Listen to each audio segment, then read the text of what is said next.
त्यावेळेस त्या दोन्ही संतांमध्ये कोण कोणत्या जातीचा आहे, कोण कोणाचा अर्ध हे कधीच नव्हतं.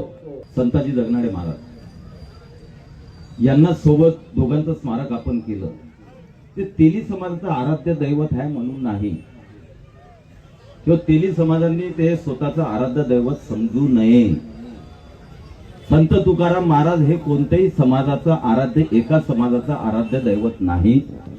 श्री संत तुकाराम महाराजांनी मानव जातीला एक प्रकारे दिशा, संस्कार आणि तीच प्रेरणा आणि त्यांचं मुखोद्गत असलेलं साहित्य किंवा अभंग हे आपल्यापर्यंत, आजच्या पिढीपर्यंत पोहोचवण्याचं काम श्री संत जगनाडे महाराजांनी केलं.